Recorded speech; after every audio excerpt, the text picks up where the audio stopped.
सुरुवातीला महत्त्वाची बातमी। दिशा सालियन मृत्यू प्रकरणामध्ये आता एक नवा अँगल समोर आलाय। मालवणी पोलिसांच्या आधीच्या क्लोजर रिपोर्टमध्ये आत्महत्याच केल्याचं नमूद करण्यात आलंय। दिशा सालियन आर्थिक बाबींमुळे अडचणीत होती। वडिलांच्या एका अफेअरमुळे दिशा त्यांना पैसे देऊन थकलेली होती।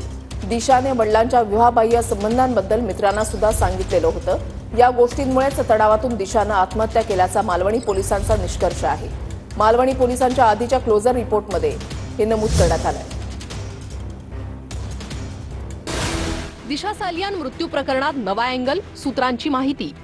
मालवणी पोलिसांच्या क्लोजर रिपोर्टमध्ये काय? दिशा सालियनची आत्महत्याच। आर्थिक बाबींमुळे दिशा अडचणीत होती। वडिलांच्या अफेअरमुळे त्यांना पैसे देऊन थकली होती।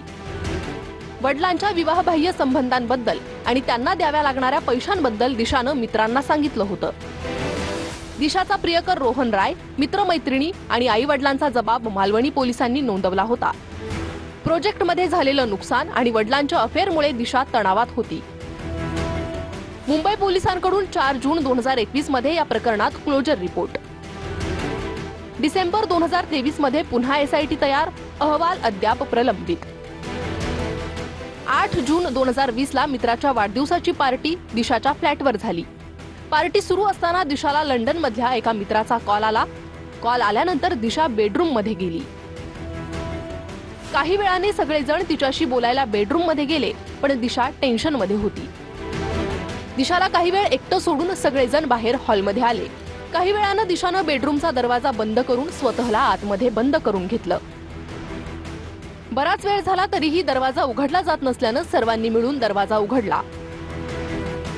दिशा बेडरूम मध्ये सापडली नाही, बाथरूम मध्ये देखील ती नव्हती। बेडरूमच्या बाल्कनीतून डोकावून पाहिल्यानंतर दिशा जमिनीवर पडल्याचं दिसून आलं। त्यानंतर दिशाला जवळच्या एव्हरशाईन नर्सिंग होम मध्ये नेण्यात आलं। त्यानंतर तुंगा हॉस्पिटल आणि नंतर शताब्दी रुग्णालयात नेण्यात आलं। दिशाचा मृत्यू झाला त्यावेळी कोविड मोठ्या प्रमाणात होता। अनेक हॉस्पिटलमध्ये शवविच्छेदन केलं जात नव्हतं। कोविड चाचणीसाठी दिशाचा स्वॅब घेण्यात आला। रिपोर्ट निगेटिव्ह आल्यानंतरच 11 तारखेला तिचं पोस्टमार्टम करण्यात आलं। डोक्याला गंभीर इजा आणि शरीरावर जखमा झाल्यामुळे दिशाचा मृत्यू झाल्याचं या अहवालात नमूद करण्यात आलंय।